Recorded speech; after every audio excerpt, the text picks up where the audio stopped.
Notice to the public, if you wish to address the council, please complete the public wishing to address the council form located on either end of the counter and give it to either the chairman or the council clerk prior to the beginning of the meeting. All comments must be addressed to the council as a whole. Addressing individual council members and/or staff is not allowed. Speakers should be courteous in their choice of words and actions, and comments shall be limited to the issue and cannot involve individuals or staff-related matters. All cell phones and electronic devices used for communication should be silenced for the duration of the meeting. I'd like to call the Terrebonne Parish Council meeting to order. We'll have an invocation and pledge of allegiance by Mr. Steve Trosclair. Loving and gracious God, help us to keep the common good before us. Strengthen our gifts of wisdom, courage, and respect for the views of others. Strengthen us to continue to work together, seeking an ever more just society that acts in harmony and interdependence with all creation. In the name of Jesus, in union with your spirit, we pray, amen. Amen. I'll pledge allegiance to the flag of the United States of America, and to the republic for which it stands, one nation, under God, indivisible, with liberty and justice for all.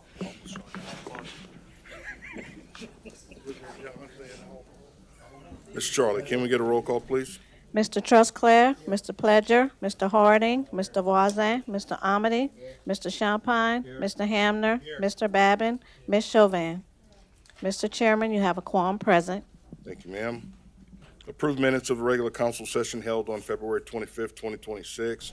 It's been done. Distribute the minutes. Moved by Mr. Steve Trosclair, second by Mr. Carl Harding. Seeing no lights, members, vote your machines.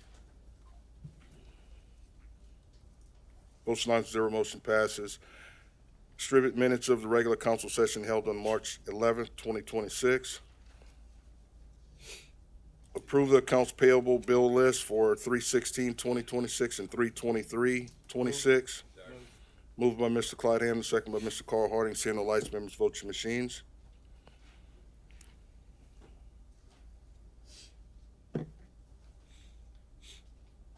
Votes 8-0 and 1 abstention. Approve the manual checklist for February 2026. Move Mr. Carl Harding, second Mr. Clyde Hamner. Seeing no lights, members, vote your machines. Votes 8-0, 1 abstention. Motion passes. General business. Proclamation proclaiming the month of April 26 as Sexual Assault Awareness Month and the day of April 29th, 2026 as International Denim Day in Terrebonne Parish. Ms. Kim Chauvin. Proclamation. Whereas every 68 seconds an American is sexually assaulted and every 9 minutes that victim is a child. And whereas 9 out of every 10 victims of rape are female, with 94% of women who are raped experiencing symptoms of post-traumatic stress disorder for 2 weeks following, and 30% of women reporting symptoms of PTSD 9 months after the rape. And whereas out of every 100 rapes, 40 are reported, 10 lead to an arrest, 8 are prosecuted, 4 lead to a conviction, 3 rapists will spend a day in prison, and 97 rapists will walk away free. And whereas many important partnerships have been formed among criminal justice agencies, allied professionals, and victim services to assist victims of sexual violence and their families with finding the compassion, comfort, and healing they need. And whereas in the year of 2025, the Haven assisted 109 survivors of sexual violence, provided 45 survivors with legal and or medical advocacy, conducted 157 therapy sessions to survive of sexual assault, and facilitated 41 sexual assault response team meetings. And whereas it is important to recognize the compassion and dedication of the individuals who provide services to victims of sexual violence and who work toward increasing public awareness of and eliminating sexual violence through prevention and education. And whereas our parish has a moral obligation to work on the prevention of sexual assaults and the severe trauma it causes to those affected. Now, therefore, be it resolved by the Terrebonne Parish Council on behalf of the parish president and the entire Terrebonne Parish Consolidated Government that the month of April 2026 be hereby proclaimed as Sexual Assault Awareness Month, and that April 7th April 7th, 2026 be recognized as a day of action, and that all citizens be urged to wear teal to show their support for the survivors of sexual assault and to bring social awareness in our community. Do we have, okay, come on down, guys. Hold up, I'm sorry, Yes. let me finish. I didn't see the second page, sorry.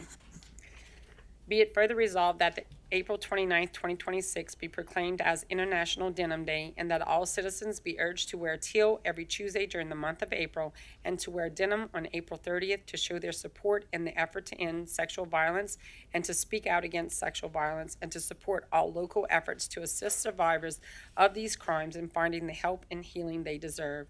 Presented this 25th day of March 2026, signed by Parish President Jason Bergeron, Council Chairman Brian Pledger, and the rest of the Terrebonne Parish Council in support. Thank you.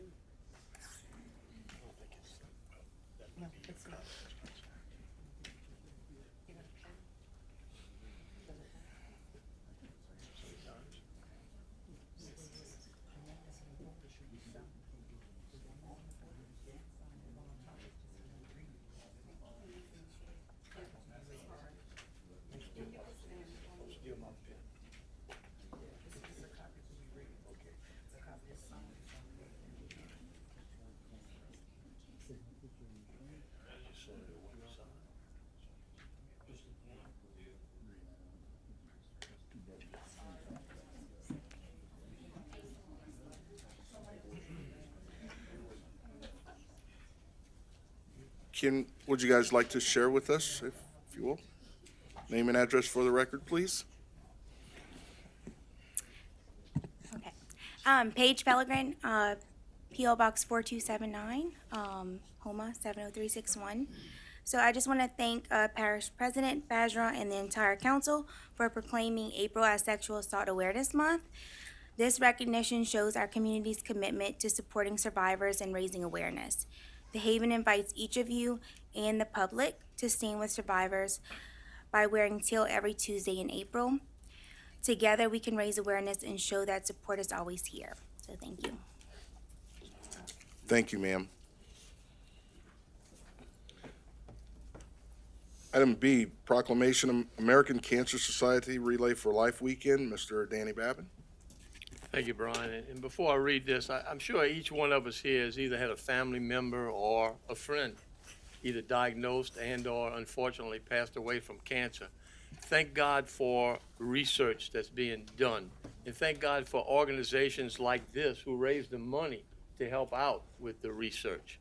And maybe, not in my lifetime, but maybe in some of our grandkids' lifetime, we won't have to worry about that big C word anymore. So, in any event, Terrebonne Parish Consolidated Government in celebration of Relay for Life. Whereas the American Cancer Society Relay for Life movement brings communities together to celebrate cancer survivors, remember loved ones lost, and take action to end cancer through research, education, advocacy, and patient support. And whereas the American Cancer Society's Relay for Life of Terrebonne Parish has earned national recognition, including being ranked 15th among the life events in the United States, 16th, reflecting the extraordinary commitment of Terrebonne Parish residents, volunteers, and supporters in the effort to end cancer. And whereas the American Cancer Society is a leading cancer fighting organization working to improve the lives of people with cancer and their families by funding groundbreaking research, promoting prevention and early detection, and providing critical patient services. And whereas the estimated 29,870 new cancer cases will be diagnosed in Louisiana this year, demonstrating the continued need to research, education, and community involvement in the fight against cancer.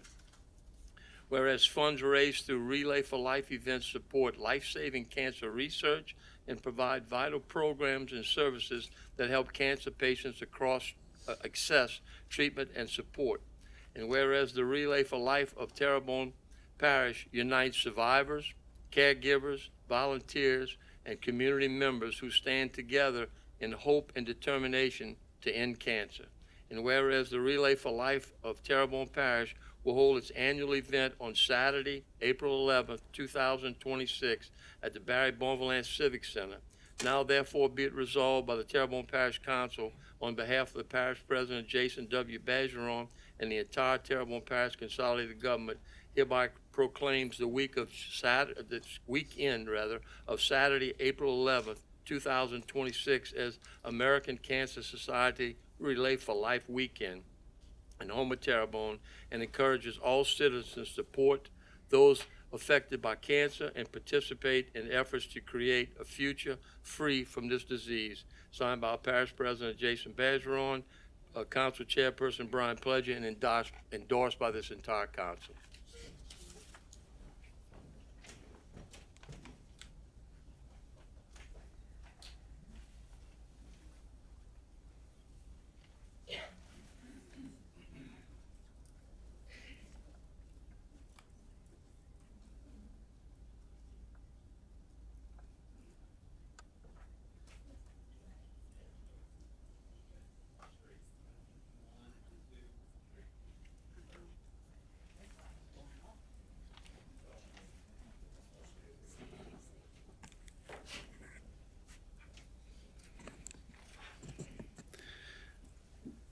Dean Schwest, 293 Lake Michon Court, Houma, Louisiana. I want to thank the Parish President, Parish Council, the parish in general for their support of this event. I wish some more important people were here. Miss Brandy Petrie couldn't make it tonight. She's our chair. Miss Ann Bates couldn't make it tonight. She's actually a American Cancer Society representative that supports us in this area and drives this. But these folks with me do the work. I'm strictly a spokesperson on this. I appreciate all y'all efforts. We talked about the numbers over the past 3 years, Jason being chair 3 years ago, me the past 2 years. We've averaged over $300,000 a year raised here in Terrebonne Parish. Last year was $330,000, and that number's growing, and we've stayed in that number 16, number 17 in the nation over the past 3 years. So it's been an amazing event. We love having y'all. I do also want to add, I want to thank the parish, mostly our HR department, for putting together on April 15th, we will have Go Purple Day within the parish. Y'all are all invited. I'll be cooking jambalaya, selling it. They'll be having a bake sale, just kind of like we do in October with Pink Day, raising money for American Cancer Society as well. Thank y'all so much. Hey, thank you. Yeah, I just want to add, Dean covered most of the high points. Again, great since 2022 that the parish has been ranked between 13th and 17th as Relay for Life in the nation, right? That we're doing that in South Louisiana, that we did that right after Ida. And Dean didn't plug it, but I'll go ahead and plug it for him. He's going to be one of the performers in lip sync battle competition on April 25th, amongst some other parish people that have volunteered, along with a lot of great other performers, which is a great fundraiser for the Relay for Life. And we're going to have that at the Civic Center on April 25th. So I just want to commend their work they're doing. The money that is raised, you're looking at, I want to say in the last 3 or 4 years, hundreds of thousands of dollars that go towards Terrebonne Parish residents related to Hope Lodge, travel, gas cards, and everything else. And for those that are dealing with the battle of cancer and have dealt with the battle of cancer, there's an 800 number helpline we recommend people call. And you tell them what they need, and they always looking to help us out. And that just shows the money raised in Terrebonne Parish is coming back to Terrebonne Parish to help our residents. And so I just want to give that team, there's an ELT team, that's just a few of them, such an amazing job and such a great event that they put on, and I just want to thank them. Thank you, sir. Mr. Hamner. Yeah, I just wanted to say I've heard Dean sing, and I'm glad it's a lip sync contest. Mr. Harding. Yes, all the research that we can actually do, I want to promote the fact that early detection of cancer is most important.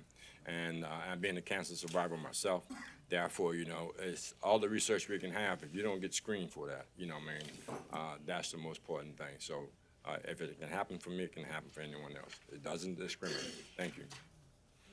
Thank you, Mr. Harding.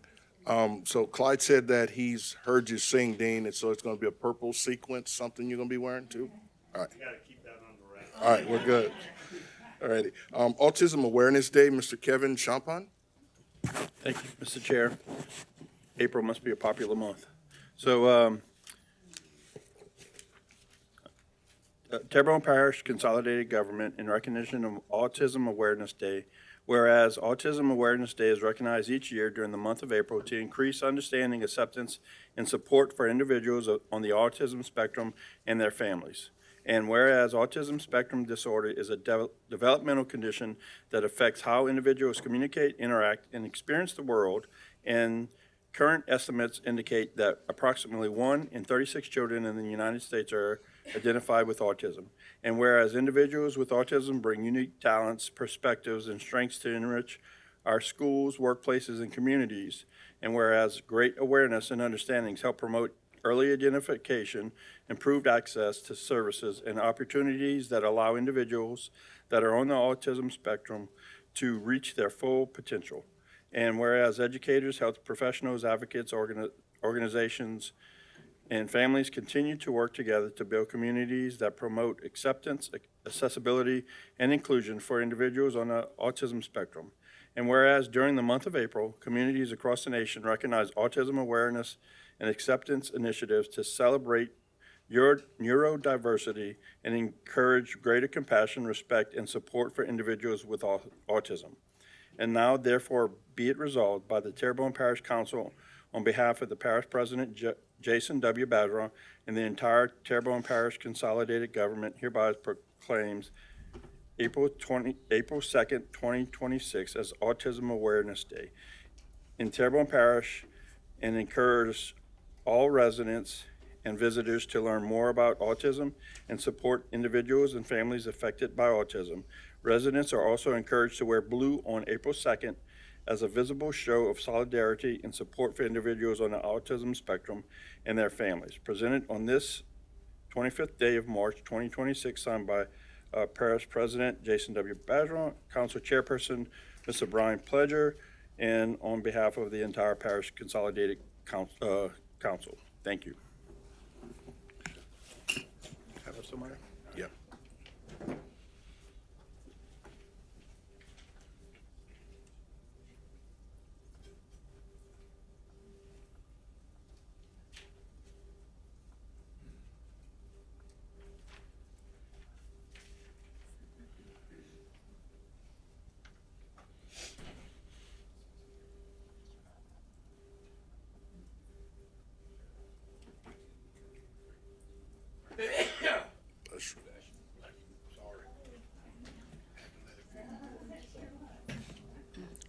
Amy Cunningham, 220 Woodburn Drive, Houma, Louisiana. I just want to thank y'all again for making this the third year in a row of supporting this.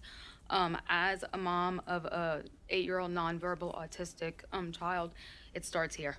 It starts with our parish to get the word out. Also want to thank y'all for doing the doing the awareness during Mardi Gras and starting with that. The numbers have now changed from 2025 from 1 in 36 kids to 1 in 31 kids. So early detection is a key, and this is a start. So thank y'all. Thank you, ma'am. Item D, proclaiming the week of April 11th through 17th, 2026 as Black Maternal Health Week in Terrebonne Parish. Mr. Carl Harding. Thank you, sir. City of Houma, Louisiana, Parish of Terrebonne, Proclamation. Whereas Black Maternal Health Week is observed nationally each year from April 11th through April 17th to increase awareness and strengthen coordinated efforts to improve maternal and infant health outcomes.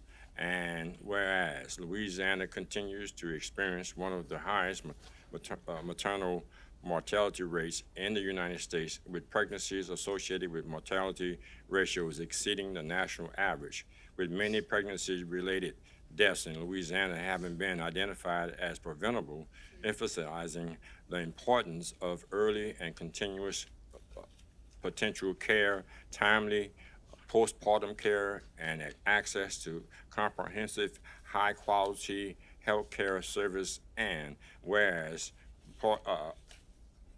paternal birth and infant mortality rates in Louisiana remains higher than the national average and requires continued collaboration across healthcare providers, public health agencies, and community-based organizations. And whereas the federally funded healthcare program in Terrebonne Parish works to reduce the infant mortality and improve birth outcome through outreach and care coordination, health education, support for the postpartum and women care, interceptions, interconceptions, health services, and initiate and encourage the strengthened fathers, partners, engagements, and whereas Terrebonne Parish is committed to supporting collaboration, community information approaches to improve access to care, strengthen systems of support, and promote safe and healthy pregnancies and birth for mothers, infants, and families.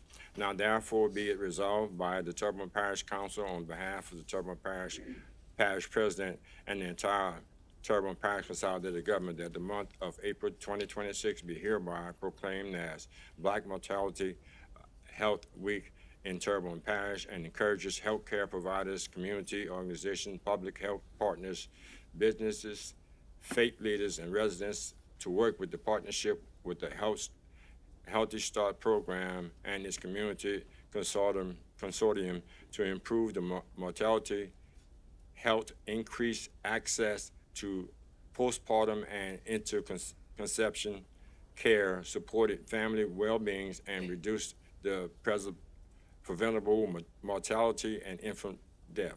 Presented this day, the 25th day of March 2026, signed by the Parish President, Jason Bergeron, and Council Chairman, Mr. Brian Pledger.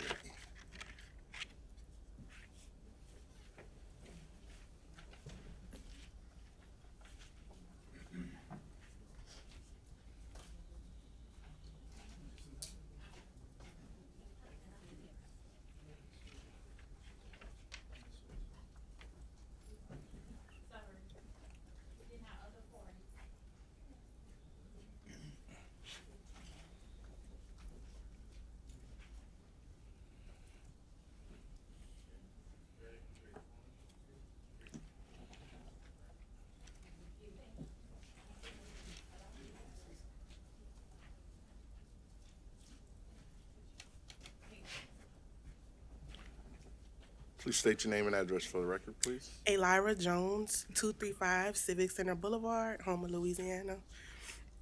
Good afternoon. On behalf of the Healthy Start team, we sincerely thank Terrebonne Parish Consolidated Government for this recognition and for issuing a proclamation in observance of Black Maternal Health Week. We are honored to accept this not just as recognition, but as commitment. At Healthy Start, we serve mothers, fathers, babies up to 18 months, and the entire family across Houma and Terrebonne Parish.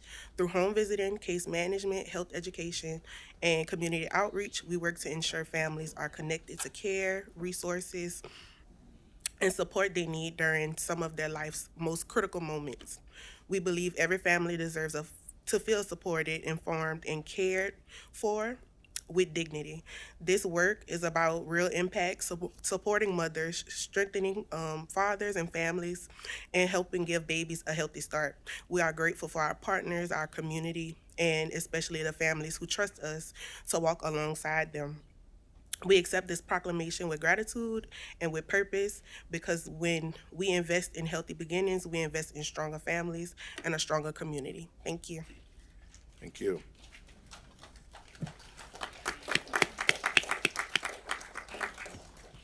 Item E, commending Terrebonne Parish Library System, Mr. Clyde Hamner. Thank you, Mr. Chairman. Before I read this, I want to state to Mary and her board, this is truly an honor to be able to read this commendation to you, Mary, and to your board. I can attest that our library system is a model in the state. It's not just in literacy, but in community outreach and the programs that you put on. And yeah, I've known a number of you guys for quite a while, and I know what hard workers y'all are to make it like that.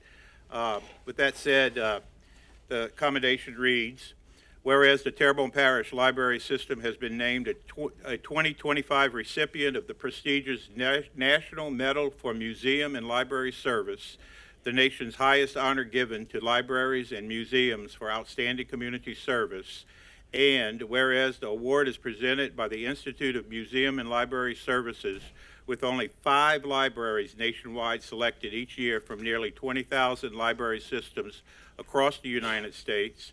And whereas the Terrebonne Parish Library System was recognized for its commitment to addressing important community needs, including educational advancement, digital access, food insecurity, and disaster response preparedness through partnerships with organizations such as the American Red Cross. And whereas the library system also supports the preservation of local history and culture by providing genealogy resources and programs that honor the traditions of the Homeless Indians and other indigenous communities. And whereas through 7 branches serving residents across Terrebonne Parish, the Terrebonne Parish Library System provides free access to books, digital resources, educational programming, and workforce development tools that enrich and empower the community. And whereas under the leadership of Library Director Mary Cosper LaBeouf, the Terrebonne Parish Library System continues to demonstrate innovation and excellence by providing programs and services that connect residents with educational, informational, and cultural opportunities that strengthen the entire parish. And now therefore be it proclaimed that the Terrebonne Parish Council, on behalf of Parish President Jason Bergeron and the entire Terrebonne Parish Consolidated Government, that the Terrebonne Parish Library System is hereby congratulated and recognized for receiving the 2025 National Medal for Museum and Library Services, and its leadership, staff, and board members are commended for their outstanding dedication to serving the citizens of Terrebonne Parish. Thank you. And we're going to take a picture, and I know that Mary and a couple of the board members are going to have a few words to say, because I'm not going to let them leave without doing that.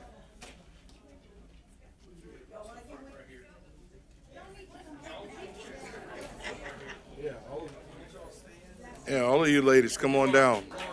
Come on down.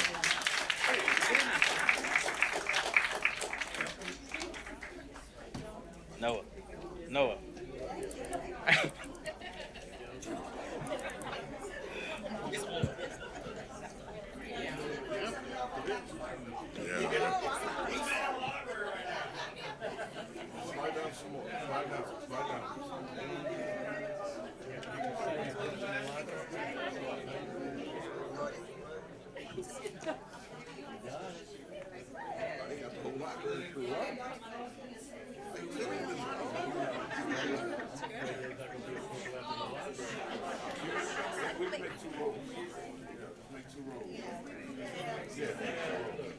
You guys.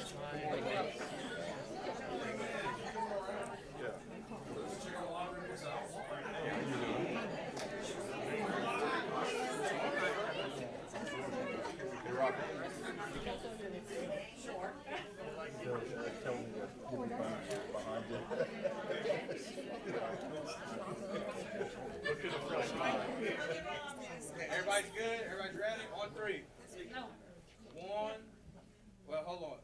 Clyde, can you? There's a smaller woman behind you. Yeah.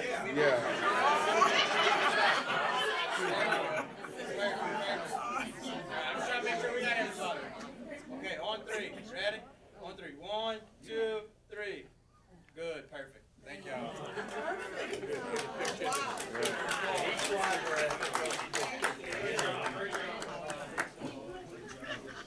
All righty, sir. Thank you all.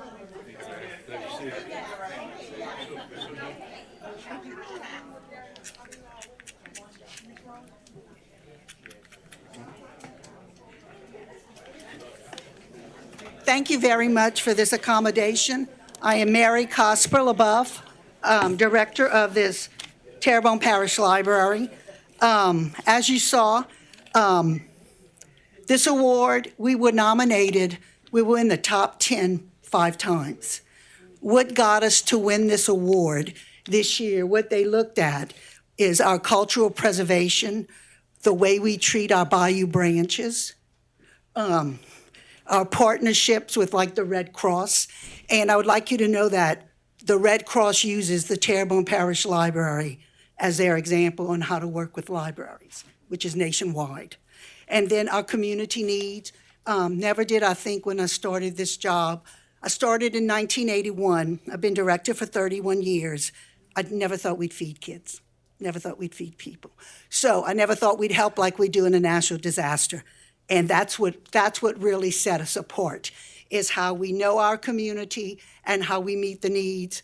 The public library is no longer a building filled with books. It's an organism that lives, breathes. We did, and I would like the staff to stand and stay standing. Y'all sit all day, stay. They're gonna get mad because they do not sit.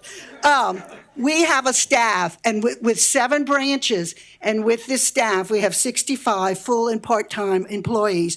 We do 4,000 programs a year. And we see close to 70,000 people at these programs. We have 166,000 reference questions that this staff answers. And 262,000 people walk through the 7 branches of this library. So we've been busy. And we also have help from this, and y'all can stand, wonderful library board that you appoint that allow us to guide and have our vision. And then we also have, because we can't do it all on our budget, I know some of y'all find that hard to believe, but we do have our Friends of the Library. They can stand up and wave. They work twice a week, 2 or 3 times a week, in holding book sales and things like that. There is, and I'm going to say one last thing, there's a phrase we used when we went for a tax selection 28 years ago, and the phrase was, a library says a lot about a community. And I think this shows how wonderful this community is, because we all work hand in hand. We couldn't do it without you. We couldn't do it without the citizens. We certainly couldn't do it without the people behind me. So thank you. We cannot get the smile off our faces. So thank you.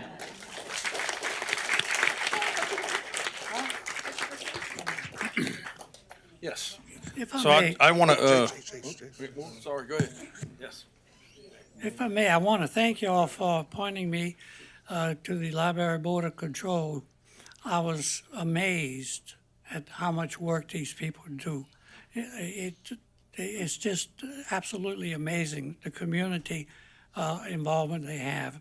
And it has made me appreciate a lot more what they do, because I thought a library, had books, and that was it. But that's don't even touch it. But thank you all for the wonderful experience for having served on the board. Thank you all. Thank you. Yeah, I just wanted to also congratulate and thank, looking at the libraries and how all the work they do, from quilting to 3D printing, and just helping everybody further education, help get, the right resources into the communities, be in the center of the communities, and then the partnership that we have as a parish, because we have meetings there, and I know many organizations have meetings there and are able to use the library for its many different uses. And so I just want to say again, congratulations, and then our library rocks. Mr. Hardy? Yes, Mayor, I remember Roussel Street. And every one of those people that are assisting you from Roussel Street to now, I'm very, very proud of you. And you can tell that your leadership skills by the smiles that you have on the people that work with you faces. So if y'all don't mind, could y'all give Mary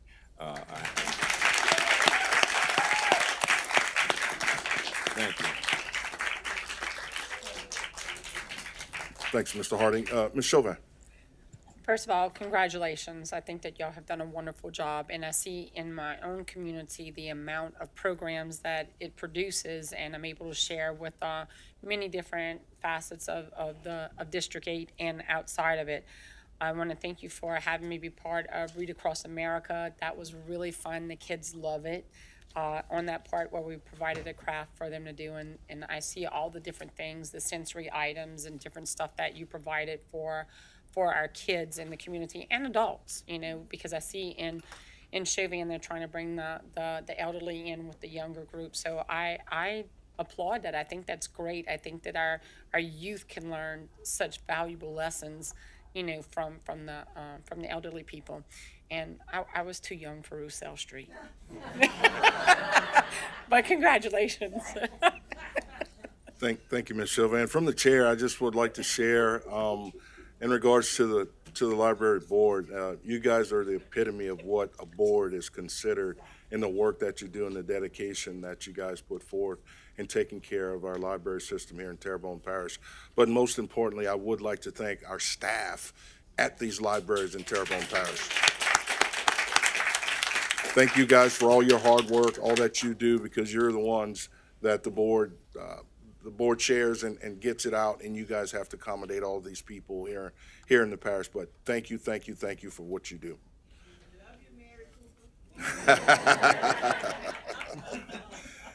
All right. Pursuant to Section 2-98 of the Parish Code, yeah, I tell you what, we'll let you guys leave if you want to leave at this time. Yeah, right? Yeah, you guys can go ahead and leave. Right.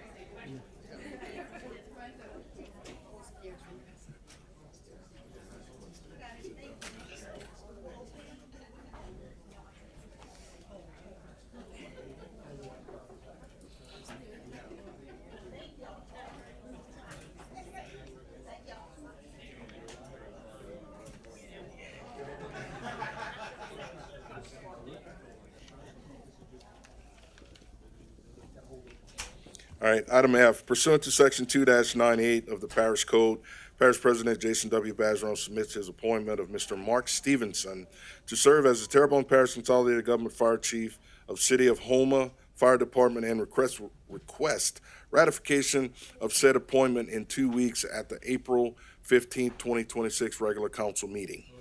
Move Mr. Danny Babin, second Mr. Carl Harding. Seeing no lights, members, vote your machines.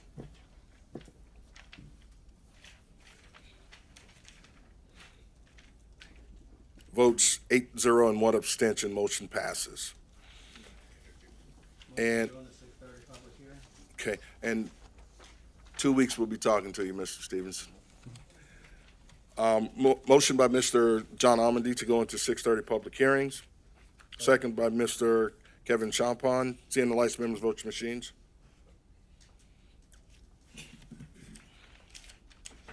Votes 8-0, motion passes. 6:30 public hearings. Item A, an ordinance to amend the 2026 adopted operating budget of the Terrebonne Parish Consolidated Government for the following item: pollution control, $364,611. First call public. Second call public. Third final call public. Motion to close, Mr. Carl Harding. Second, Mr. John Amady. Seeing no lights, members, vote your machines. Votes 9-0. Motion passes. Motion to adopt, Mr. Carl Harding. Second, Mr. John Amady. Seeing no lights, members, vote your machines.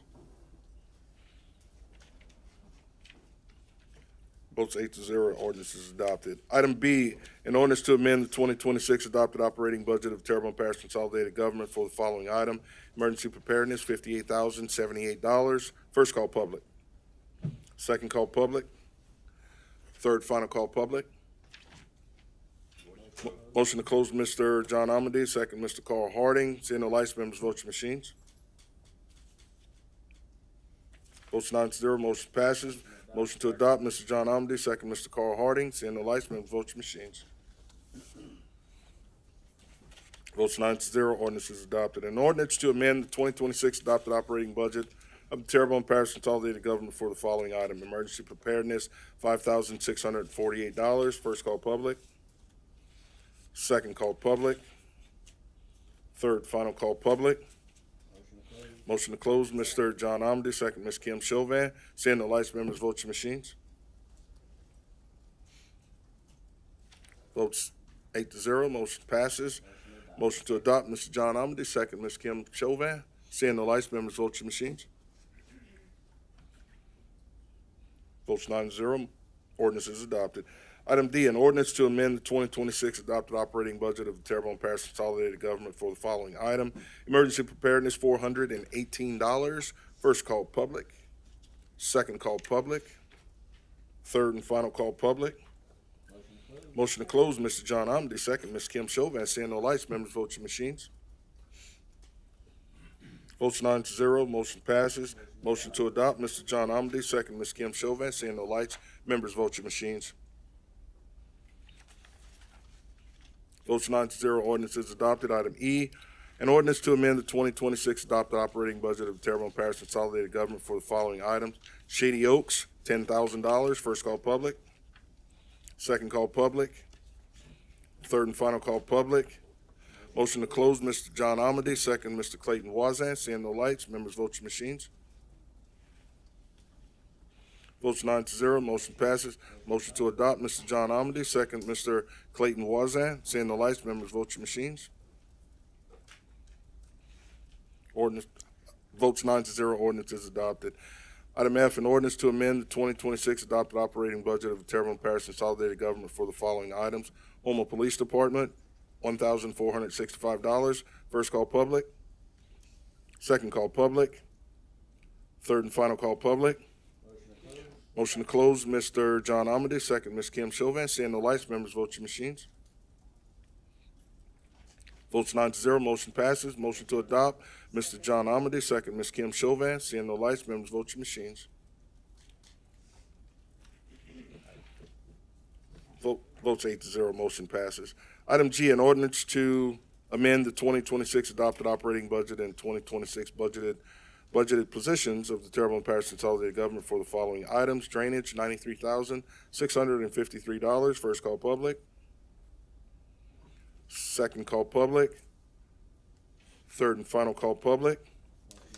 Motion to close, Mr. John Amity, second, Ms. Kim Chauvin. Seeing no lights, members vote your machines. Votes 8-0, motion passes. Motion to adopt, Mr. John Amity, second, Ms. Kim Chauvin. Seeing no lights, members vote your machines.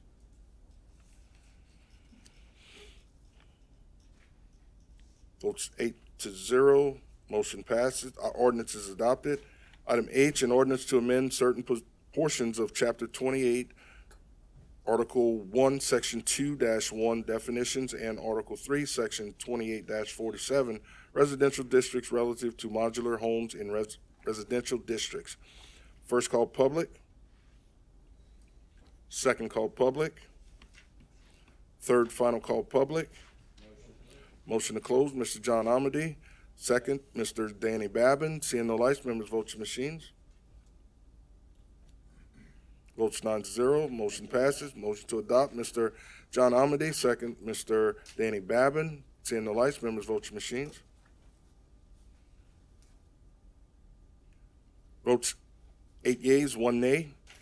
Ordinance is adopted. An ordinance to amend the Code of Ordinances to establish a 15-mile-per-hour speed limit zone along the entirety of Choff Street, Terry Street, and Elgin Street. First call public. Second call public. Third and final call public. Motion to close, Mr. Voisin. Second, Mr. Amity. Seeing no lights, members vote your machines. Votes 9-0, motion passes. Motion to adopt, Mr. Voisin. Second, Mr. Amity. Seeing no lights, members vote your machines. Votes 9-0, ordinance is adopted.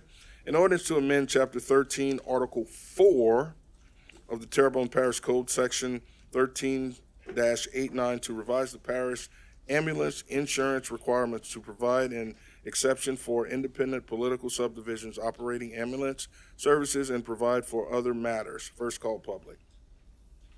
Second call public. Third and final call public.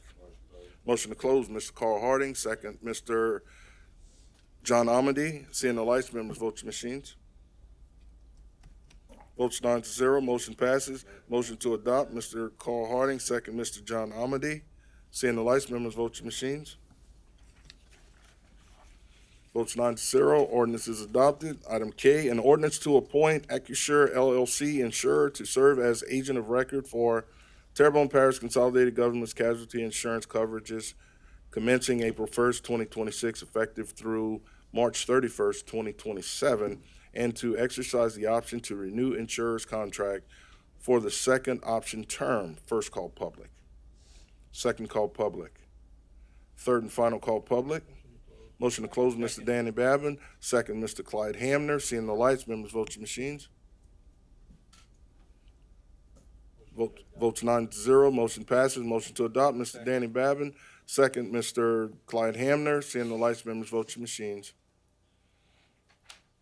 Votes 9-0, ordinance is adopted. Item L, an ordinance to appoint the Lede Corporation DBA Lede Insurance Insurer to serve as agent of record for Terrebonne Parish Consolidated Government's comprehensive fireman's insurance coverage commencing April 1st, 2026, effective through March 31st, 2027, and authorize the parish president to execute on behalf of the Terrebonne Parish Consolidated Government a one-year contract with the insurer for such services. First call public. Second call public. Third and final call public. Motion to close, Mr. Danny Babin. Second, Mr. Carl Harding. Seeing no lights, members vote your machines. Votes 9-0, motion passes. Motion to adopt, Mr. Danny Babin. Second, Mr. Carl Harding. Seeing no lights, members vote your machines. Votes 9-0, ordinance is adopted. Item M, an ordinance to appoint the Lede Corporation DBA Lede Insurance Insurer to serve as agent of record for TPCG's boiler and machinery coverage commencing April 1st, 2026, effective through March 31st, 2027, and to acknowledge and ratify the renewal for the second option term for that contract as adopted February 25th, 2026. First call public. Second call public. Third and final call public. Motion to close, Mr. Danny Babin. Second, Ms. Kim Chauvin. Seeing no lights, members vote your machines. Votes 9-0, motion passes. Motion to adopt, Mr. Danny Babin. Second, Ms. Kim Chauvin. Seeing no lights, members vote your machines. Votes 9-0, ordinance is adopted. Item N, an ordinance to appoint Accusure LLC insurer to serve as agent of record for TPCG's property, inland marine, special equipment, floater, and terrorism insurance coverage commencing March 1st, 2026, effective through February 28, 2027, and to acknowledge and ratify the renewal for the second option term for that contract and as adopted February 25th, 2026. First call public. Second call public. Third and final call public. Motion to close, Mr. Danny Babin. Second, Ms. Kim Chauvin. Seeing no lights, members vote your machines. Votes 9-0, motion passes. Motion to adopt, Mr. Danny Babin. Second, Ms. Kim Chauvin. Seeing no lights, members vote your machines. Votes 9-0, ordinance is adopted. Item O, an ordinance to name the Thompson Road Bridge crossing Bayou Chauvin as the Clayton J. Voisin Senior Memorial Bridge in honor of the late Mr. Clayton Joseph Voisin Sr. to incorporate Clayton J. Voisin Sr. Memorial Bridge into the enhanced 911 emergency response system, to authorize the installation of the appropriate signs and to address other matters relative thereto. First call public. Second call public. Third and final call public. Motion to close, Mr. Steve. Excuse me? Oh, I'm sorry. I didn't see you, Connie. I can move. Jason's got a, got a duck down. I can move. And I'm, Say it. okay. Go ahead. Name and address I'm for going the to do record. the taboo thing. While I can appreciate Mr. Clayton Voisin wanting something named after his father, I do not appreciate it being put in another councilman's district that he did not serve in. He did not serve in District 8. He served in Dulac. I delivered his mail on Shepherd's Road. If you want to have something named after him, have it in his district. Don't insult the people of Little Caillou by putting something that someone did not do anything for. You had a man that just served 44 years as a constable down there. How does his wife see this as a bridge being named for somebody that never represented her? So, in my opinion, I think y'all need to research this a little more, find out something that your daddy actually did for his community in his area. Because from my understanding, y'all didn't even approach Kim about, I'm going to take this bridge and name it for my dad. That's not how things work. People that live on the bayou are very close-knit. and take care of their own buyers. And I think it would be a slap in the face for the people of Lokaya to have a bridge named after somebody who lived in Dulan. I'm from the Bahia. So that's my taboo response for this situation. I've been knowing your daddy for a long time. I knew he was councilman. But like I said, do it in his district. Thank y'all. Okay, Mr. Voisin? So, just for the record, this is not my agenda item. So you're addressing the wrong council member. No, you addressed me. This isn't my agenda item. I didn't put this on the agenda. Thank you. Thank you, Mr. Voisin. Mr. Trosclair? Yes, thank you. And also, if I'm correct, that bridge actually splits two different council districts up. It's not just District 8. Thank you. Thank you, Mr. Trosclair. And from the chair, since we are in public comment, ma'am, I'd like to share with you that I did in fact put this on the agenda. And not only that, but I did speak with Ms. Chauvin about this too as well some time ago. And wherever the communication fell, I'm not sure. But at the same time, I still am in full support of doing this. Ms. Kim Chauvin. I was approached, but I wasn't checked back with. But I had this conversation with Mr. Wazan. So, I mean, I just would have expected like the call back, and that's it for me. I didn't even know anybody was speaking against it. Mr. Carl Hardy. I'm sorry, one more time. Put your mic back on. Sorry about that. Go ahead. For the record and for the peace, there's a lot of things that we do up here that people don't agree with. And like I said before, there are a number of opportunities that are presented to us to do things in many places. Even the building that we sit in right now is named after someone, and I'm pretty sure someone may have opposed that. But we have the opportunity to legislate. I don't think if a name goes there, a name goes, and we can put them at the next location. I just want to say that I don't think that we should actually take either person and actually take their names and make a big issue about it, and it's only a building. Even though they are important to certain individuals, I think we'll just leave it the way it is and let someone else present something else to be named after an individual. And that's it. And just be peaceful about it, because I think this can draw some animosity amongst friends and colleagues that is not necessary, because ultimately the only thing I want to be named in there is when I get to leave here and have my name on the road. That's all I want. Thank you. Thank you, Mr. Hardy. Entertain a motion to close public hearing.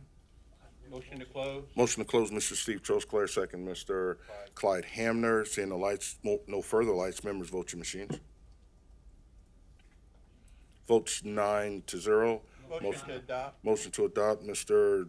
Clyde Hamner, second, Mr. Steve Trosclair. Seeing no further lights, members vote your machines. Votes 9-0. Ordinance is adopted.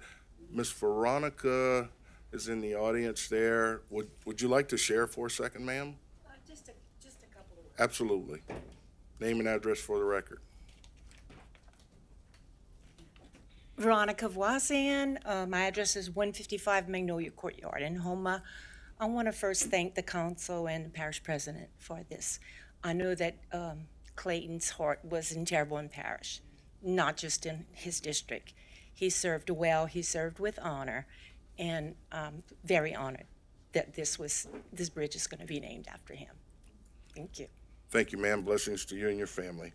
Item P, in accordance with Louisiana Revised Statute 47:431 4B and Louisiana Administrative Code Title 13, Section 909E, Restoration Tax Abatement Program, call for a public hearing at 6:30 p.m. on March 25th, 2025 in the council meeting room to discuss and vote on the approval or disapproval of application number 202-50124-RTA by Infinite Rentals LLC to the Louisiana Office of Commerce and Industry for a 5-year initial ad valorem tax exemption term under the Restoration Tax Abatement Program for improvements made by Infinite Rentals LLC to a movable property at 7712 West Main Street, Houma, Louisiana, 70360, with the council to consider approval of the application by resolution following the public hearing. First call public. Second call public. Third and final call public. Motion to close, Mr. Danny Babin. Second, Mr. Clyde Hamner. Seeing no lights, members vote your machines. I'm I'm a yay. Yeah, okay. Votes 7-0, 1 abstention. Motion to adopt, Mr. Danny Babin. Second, Mr.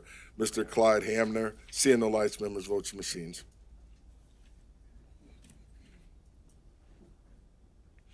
Votes 7-0 with 1 abstention. Ordinance is adopted.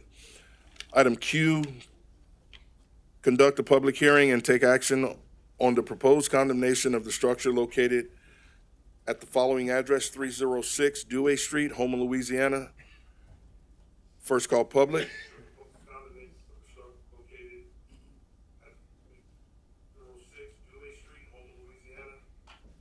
Second call public. That's pretty cool.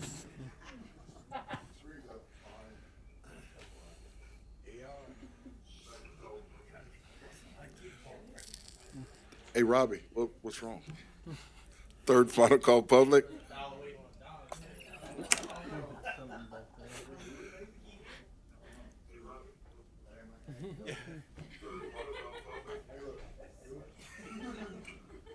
Just turn the, I guess the.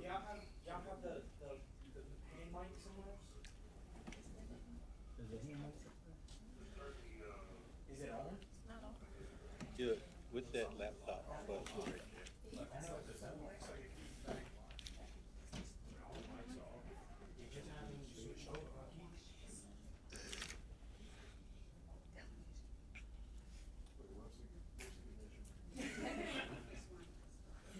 It's coming from right there.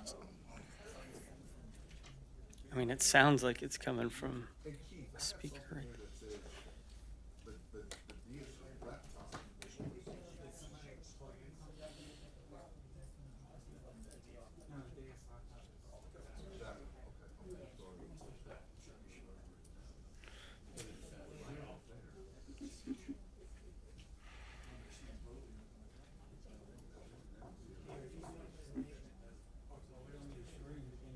Yeah, we can just turn it off. We're good. Yeah, we can turn it off. Yeah. All right. Mr. Pulaski, public? All right. Well, I'm playing the role of Camilla Brown tonight. Now, you look Okay, like so it. just to recap for the record, like we do for all the other condemnation hearings, this file was opened on March 3rd, 2026, a couple of days after the fire. We had, so that was the first inspection. Our chief building official went out there on March 9th and inspected the property and noted that the structure was imminent danger.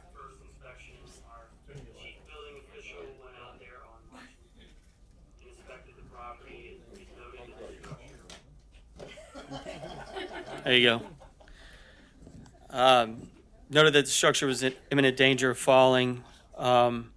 Subsequently, we had at the last council meeting, we had some folks from Dewey Street came and spoke. And it was decided at that meeting to, rather than wait for the April round of condemnations at the end of April, just to go ahead and call the public hearing for tonight. In doing so, we then started the public notice process and working with Parish Legal to make sure that all that was done correctly, which it was. March 16th is when the occupant on the property was served notice of the public hearing. And March 17th was the last inspection. That's the photos that you see. I would also like to add that on March 20th, this past Friday, a demolition permit was pulled by the property owners. It was issued for 60 days. That's the norm that we do for demolition permits. We certainly didn't want to hold up that demo permit if they wanted to get started sooner than tonight. But if you guys decide, like the norm, to give them 30 days to demolish it, then we'll just amend that expiration date on that demolition permit. So. These guys are here. Okay, second call public. Yeah, come on up. Yep, absolutely. Name and address for the record. My name is Jeffrey Slane.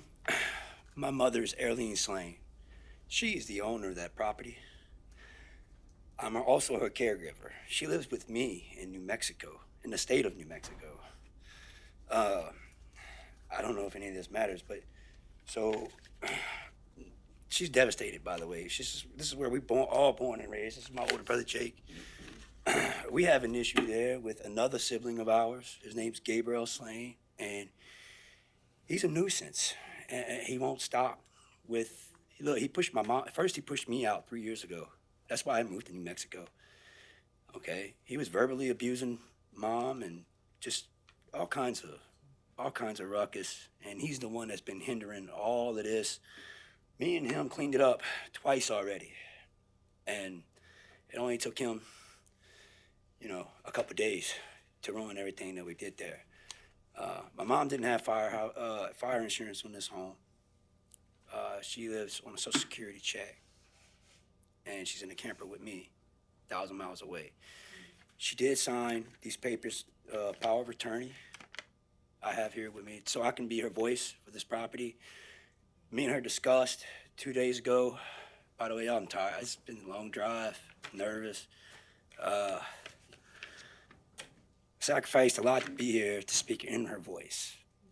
My mom does not want to not comply with anybody. She wants to comply with whatever terms you guys can help, because we don't have money to tear the structure down. I don't. He doesn't. And look, we would love to see this property clean. I would love to keep it clean. The only thing that I have doubts of is Gabe.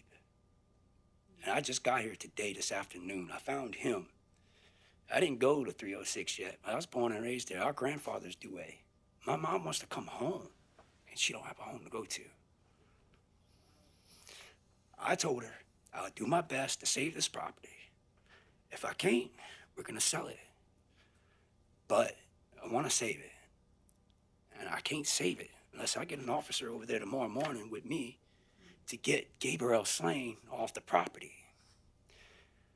I have too much to lose. If I go over there, he's an addict. He was in prison for all his life. He's been in prison. He did 10 years straight, got out 3 years ago, and destroyed my mom's living.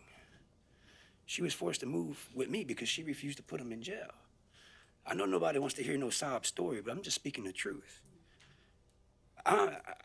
He's willing to help. We're all wanting to do the right thing.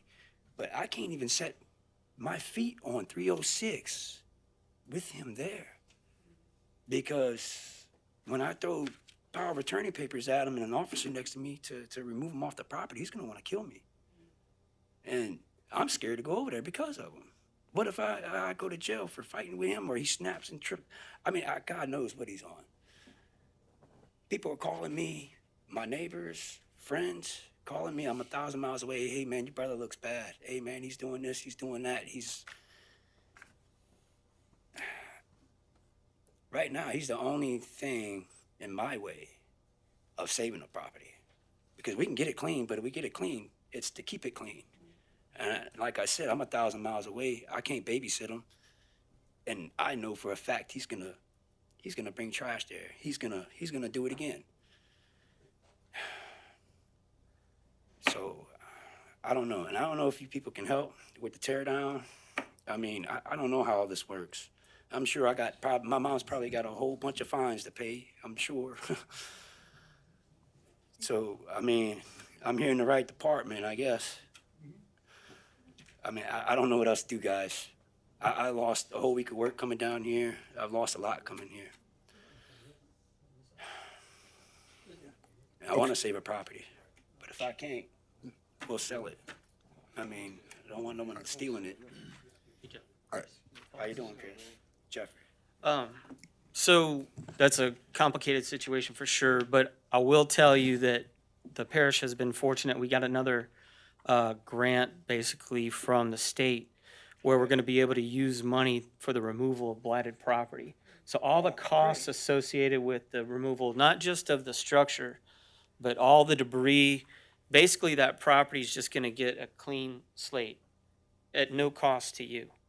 Really? So, right. So, yeah. Just, that's something that we were fortunate, Candace and Jason and Noah worked hard with the state to get that to happen. That's a lot of weight, y'all. Just Yeah. So, anyway. Mr. Steve Trosclair. Thanks, Chris. Yes, thank you, and thanks for the information, Chris. And I was gonna kind of say that, but I did see some pictures actually Saturday night of Saturday, and he's already replanting himself in the house and with tarps and everything else. But and I'm not an attorney, but I would suggest that you start with the restraining order.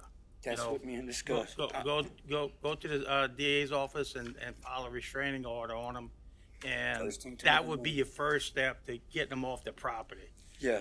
And then If he once we returns, clear it out. yeah, if he returns, it'll be trespassing, and hopefully he'll go to jail because he either needs rehab or jail. That's the other part of the government. That's not us. Yeah, But right. no, but I would recommend that you start with the restraining order. And right. being you have a power of attorney, that shouldn't be a problem. So, Good deal. We're gonna get hopefully everything works out for you guys. Thanks. Yes, sir. Mr. Thank Clayton. all of y'all. Mr. Clayton Voisin. Hey, fellas, I'm the councilman in that district, so I'm Yes, sir. pretty intimately knowledgeable about that property. Just like Mr. Pulaski and nuisance and abatement. I mean, when your mom was there, I was so sympathetic, right, to that situation. But y'all do understand, I'm sure. Y'all seem like reasonable, rational. No, Yeah, y'all understand. It had a do with my brother. Everything to do. There was no doubt about that. Yeah. Yeah. I had my little interactions. It was, but when he got there, escalation, you know what I mean? Escalation. Yes, sir. Yes. Exactly. Yes. So y'all can understand the amount of phone calls and emails Oh, yes. and text Yes, sir. messages that I received in the Oh, neighborhood, yes, sir. right? Y'all know that. My mercy, I'm asking for the mercy of like the room, you know? But y'all are in a fortunate position the way this happened, believe it or not. Yes. You know, it's a curse and a blessing, right? Because In a now way. your property is gonna get cleaned up, right, Mr. Pulaski? Thank you. Okay. And look, thank you for taking the time and coming out and addressing us. Thank you. All right. And, God bless you and your mom God bless and your you, family. all of you. I'd like to thank you, Camilla. Mr. Harding? Oh. Camilla's not here. I'm sorry. No, you're fine. Mr. Harding? Yes. It says take action. Is it the action we can actually take here according to what we can actually do and extend it within a certain time? Our recommendation would be to condemn and give them 30 days, which is April 24th. Yeah, okay then. Mr. Okay. Okay. We have a motion by Mr. Carl Harding to condemn and give him 30 days, second by Mr. Clayton Voisin. We got a couple more lights. Before we vote, Mr. Danny Babin?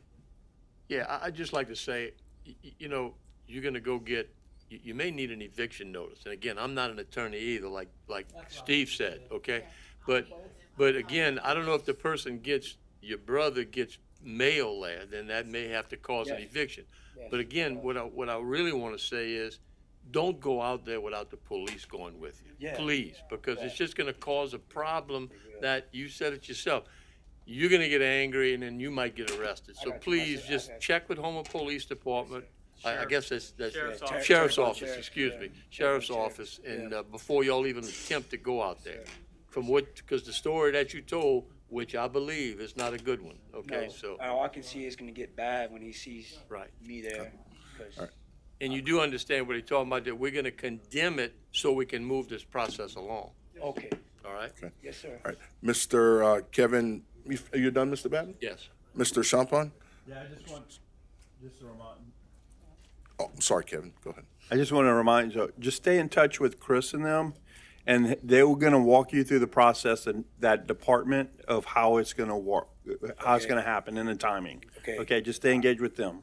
Yes, sir. Yes, sir. And also from the chair, we're going to have our parish attorney talk with you. She's not going to give you legal advice. However, she's going to share some things with you that might be able to guide you a little better in moving through, working with the parish and stuff like that. So Yes, that's sir. Miss Michelle Neal right here. Okay. Mr. Bazron? Yeah, Travis texted me while we were having this conversation. Robbie's gonna give them Travis's information. He's also gonna help them through the process. Good deal. And look, man, we're here to help you guys. Like Mr. Voisin said, we're going to do all we can to help you out, and hopefully Mom can come back here to Terrebonne Parish. Because That's that's a lot where of- we want her, and we want you guys here too as well, so. She don't have a Thank home. you. Absolutely. All right, we have a motion on the floor by Mr. Carl Harding to condemn and give 30 days, a second by Mr. Clayton Voisin. Seeing no further lights or discussion, members vote your machines. Votes 9-0, motion passes. Motion to go back in motion to go back into regular order by Mr. John Amady, second by Mr. Carl Harding. Seeing no lights, members vote your machines.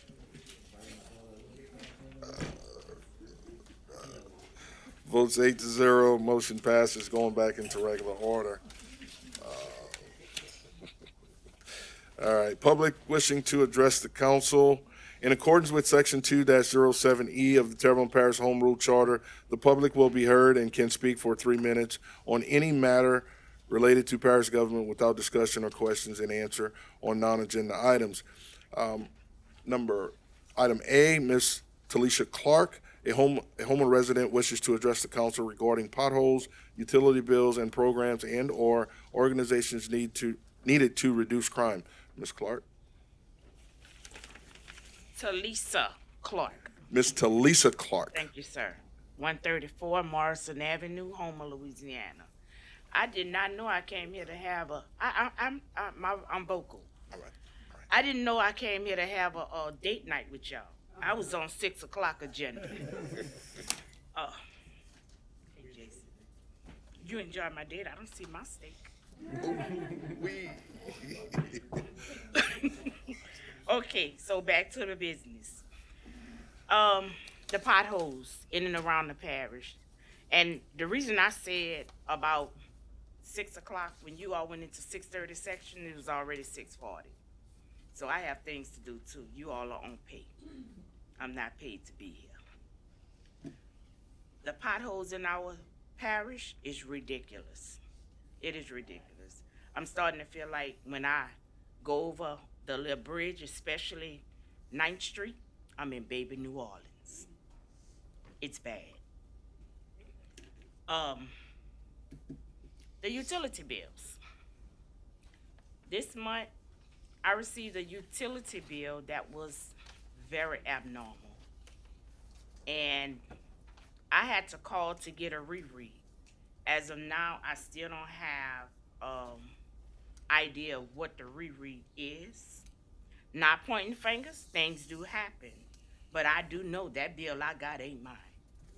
It is not mine. My bill, there's nowhere in the world I know how to read a meter. And one thing I would like to see start happening again, we used to have the previous administration, nothing on anyone, because you don't know unless we come to. We were taught how to read our meters. I would love to see that happen again. Teach the residents how to read their meters. Show them how to save on wattages and consumption, things of that nature. We're in times that it's a crisis time. It's hard. It's a hardship for everyone. So everything that people can save across the board, every little bit helps. So that was the second thing. Thirdly, look around our parish, you guys. Crime on an all-time high. Crime. We're losing our babies, our children. So much is happening. And let me tell you why. We used to see gyms open. We used to see our law enforcement engaging with our children. We have an original back there in the corner. They used to interact with the kids. The kids knew them by name. They knew them. What's that? Motion to extend by Mr. Carl Harding, second Ms. Kim Chauvin, seeing no lights, members vote your machines. Votes 8-0, motion passes. You have another minute, Ms. Clark. There you go. Oh, you're good. I would love to see our gyms open, extended hours, get our kids off the street. If they don't have something to do and we don't have job fairs like we used to have, then what are we facing? People are struggling. So if you think you see crime now, if we don't fix that problem, guess what, you guys?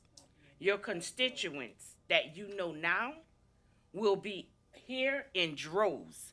We need to fix that problem. We need job fairs. We need to bring people home to create jobs. We need to keep the people that's here out of jail by giving them things, honest things to do. Keep the gyms open, mentor programs, job offerings. We don't see none of that no more. Where has it gone? Where has it gone? My councilman, I thank you. Because I can pick up the phone and call you, and you're all ears. Thank you. The situation earlier, Mr. Wazan was a sweetheart, and it didn't matter what district. I was the president in Senator Circle, and guess what? He wasn't in my district, but I can also call him Danny Babin. They heard our cry. They were there. I'm saying to each and every one of you, you have constituents. It's time to get off the pot. We need work done in this parish. We need things to be done. Everybody is slacking. I'm not going to sit back no longer and watch rubber stamping. I want to see action in my parish because I'm not going nowhere. I'm here to stay. And if me being here to stay, if it means me coming back and forth before this council, guess what? Happy birthday, I'm coming. I'm coming. Thank you, Ms. Clark. Thank you. Item B, Ms. Darlene Williams wishes to address the council regarding a legal sign for Crestwood Street stating do not block road / dead end and speed bumps for Linda Ann Street in Gray, Louisiana. Name and address for the record, ma'am. Thank you, Mr. Chairman. I do have Mr. Burton here with me. He's C. We came together about the same situation. Okay. I'm Darlene Williams. My address is 312 Linda Ann Avenue, Gray, Louisiana, 70359, and also 3918 Cedarwood in Gray. And I'm here because where the 3918 Cedarwood is a dead end street. I pass my house to get to the rear of my house, and it's like a shell road, but it's parish property until a certain point. But people are coming back there like it's a normal thing. We really need a sign that says a dead end because they're getting very defensive if we mention anything about it. Mr. Burton has been into a situation about the same thing.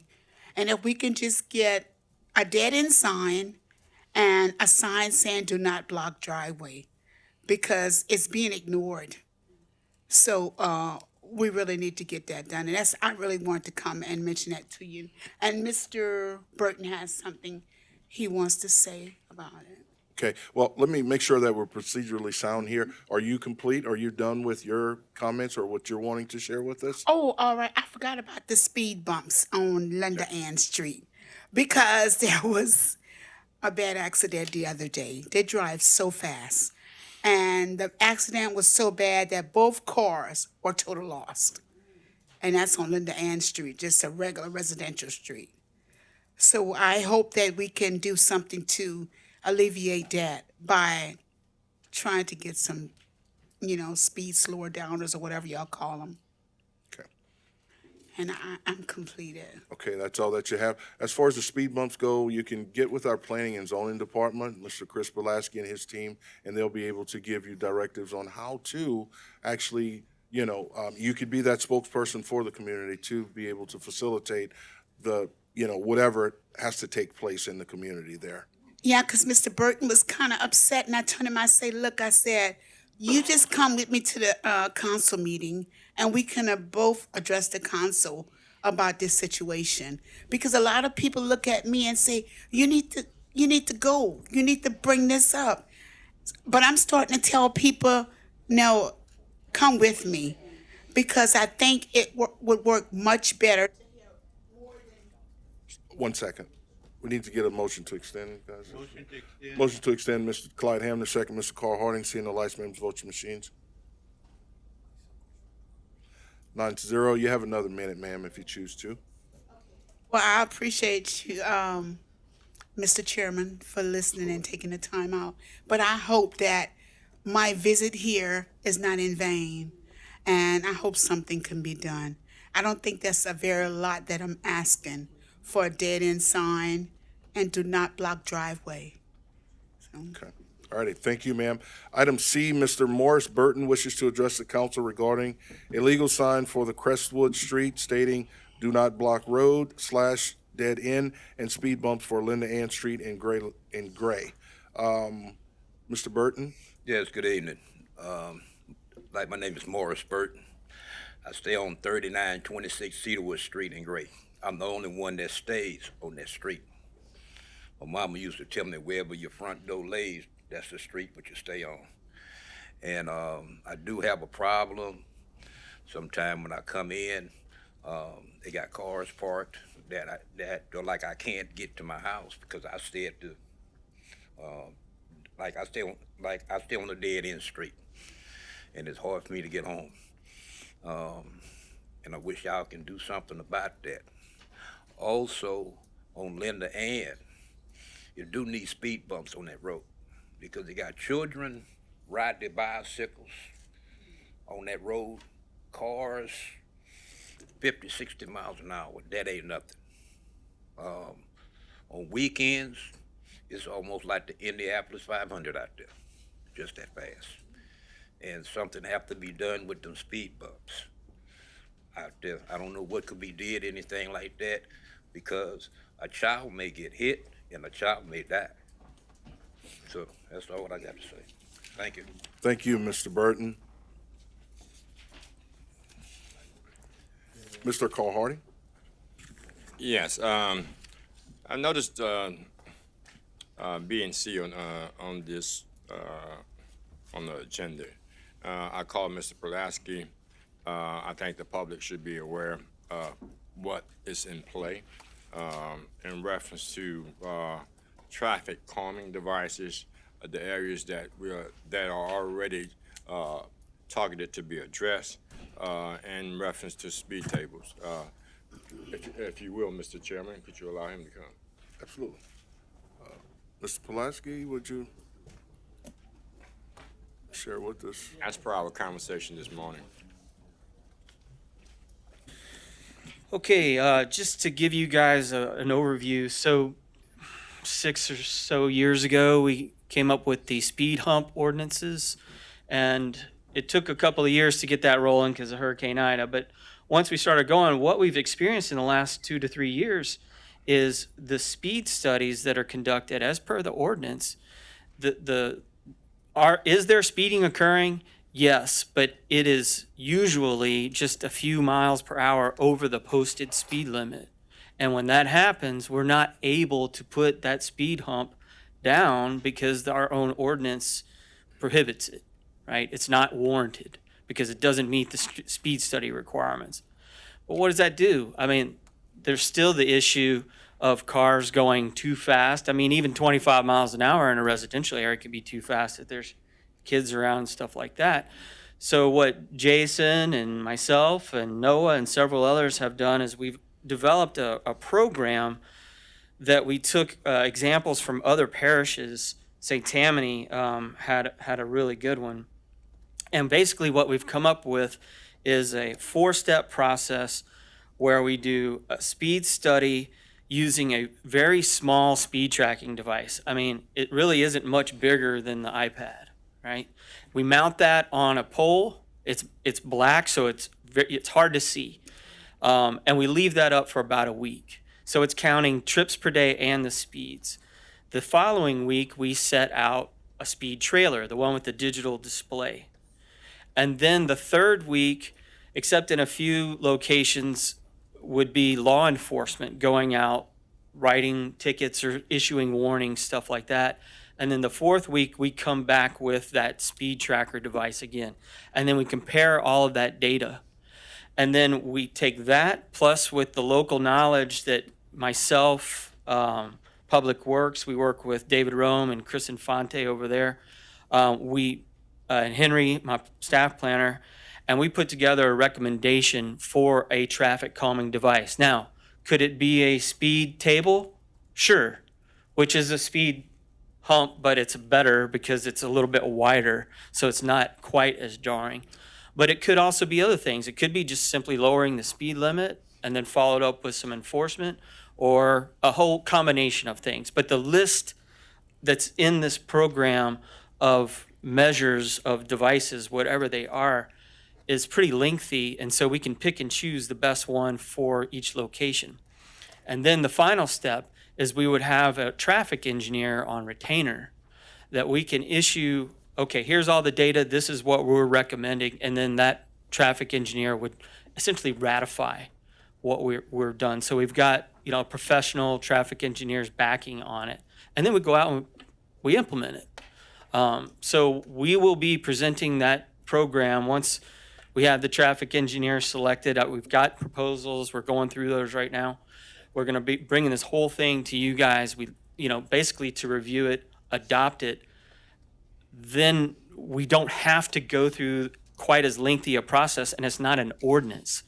That way, if the speeds are just a little bit over the speed limit, we can go for other devices. We can pick any option that works best.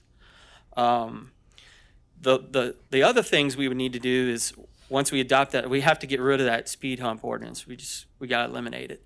And then the other thing is, wherever we can, we'd like to take these traffic calming measures and build them into our subdivision regulations so that we're not doing this after the fact. In a subdivision, especially a residential subdivision, we could look at doing things like after so many feet on a block, we could have a curb extension, or we could do things that slow traffic down, but it's not something that would burden the taxpayers 20, 30 years later after the subdivision's been done. So ultimately, that would go to you guys too, of course. Okay. You good? I've got a few lights, so you might want to just stay there. Yeah, and we have 14 locations on our list right now. Linda Ann is one of them. Johnson Ridge. Yeah, we've been through the process on roughly about 9 of them. So they're in various stages of that process. Okay. Mr. Harding, you good so far? We're good. All right. Mr. Champagne? Yeah, so unfortunately, I would get lots of calls on this, and there's not one neighborhood in my district that people aren't complaining about speeding in the neighborhoods. Mm-hmm. And so, I appreciate what y'all going through to do this. But I guess I want to say, so people don't have to come and wait for a meeting, that how do they request it? Is there a link online yet to make a request for speed calming measures yet?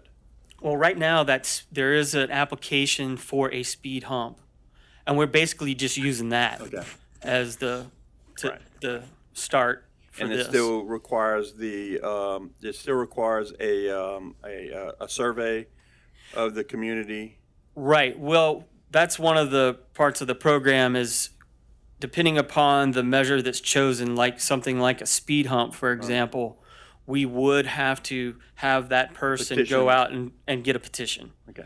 We just don't want to please 5 to upset Well, I 50. just want everybody to have, where do they go to get the link to get the process That in would be place? on mgoconnect.org. Right, and that was the other thing I wanted to say. So for like the street sign, I know there's a link on MGO. It's just getting the word out to the public of how to get to the link to request a sign. So That's right. all I wanted And to say. the parish website has links to the same. I just want to put that out there. Yeah, no, that's a good one. Thanks, Mr. Champagne, Alma Street. Ms. Kim Chauvin? Thank you. Okay, so thanks for bringing all that up because those are really good things. But I know that at the beginning of coming in for this council, like I brought you a few of them that wanted speed humps. I think somebody wrecked into a house like twice already in Sherwood. So do we need to reapply to do those things? Because that was before. Once we get this program up and running, we're going to go back through all of those ones that were denied the speed hump, that didn't meet the speed study requirement, so that we can still run them. But the nice thing is we don't necessarily have to go through the whole data collecting process because we already have it. Right. Well, I just wanted to make sure that, like, I didn't need to send you those over again, like you already have them on. We're going to on go that back part. through the Okay. list. Thank you. I appreciate it.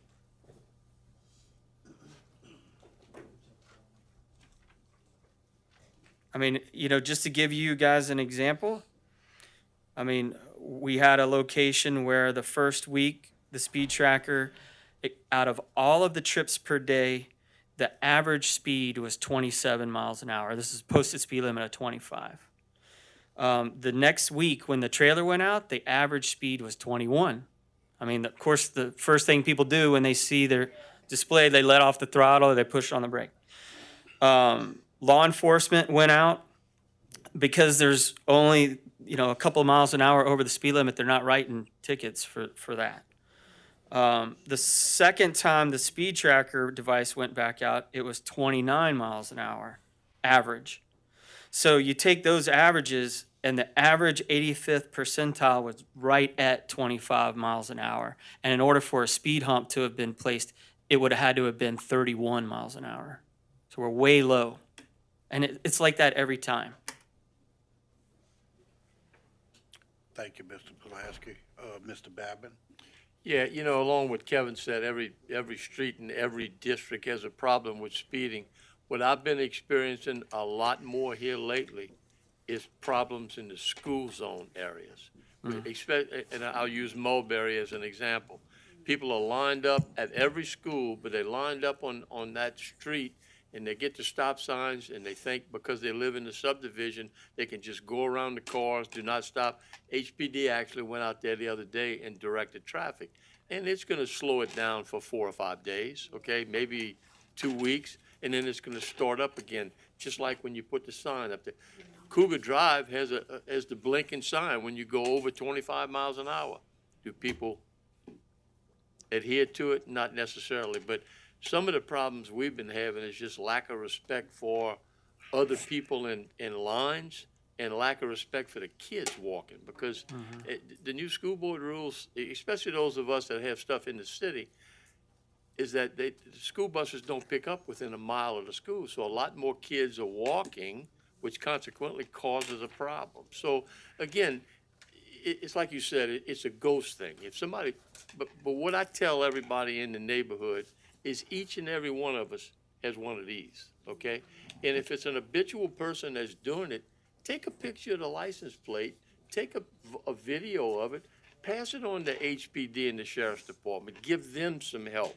Be community-minded is what I guess I'm trying to say. So it's not an easy thing for us as a government or the police agencies to handle it, because by the time they get there, it's already gone, But we have to step up like what we're doing right here. So thank you. One other thing, Mr. Chairman, I know some of you have reports and issues with stop signs and intersections. Maybe a two-way, maybe it should be a four-way or something like that. In those instances, we will send those to our MPO, our Metropolitan Planning Organization, which is South Central Planning. They conduct a traffic study to determine if the stop sign is warranted. But let's say that study comes back and says the stop sign is not warranted, then that will trigger it to that same location to go through our process.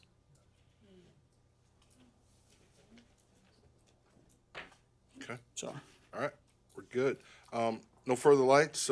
Thanks, Mr. Pulaski, for all the info. Thank you, Chris.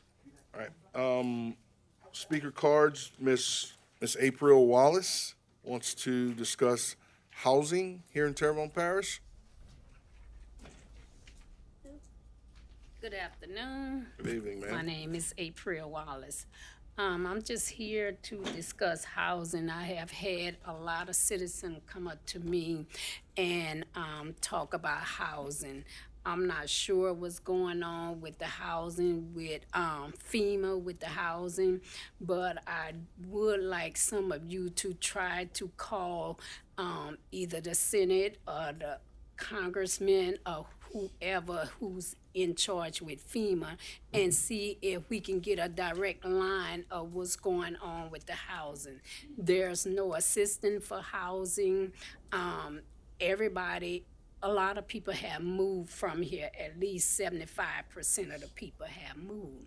Everybody want to come back, but it don't have no housing.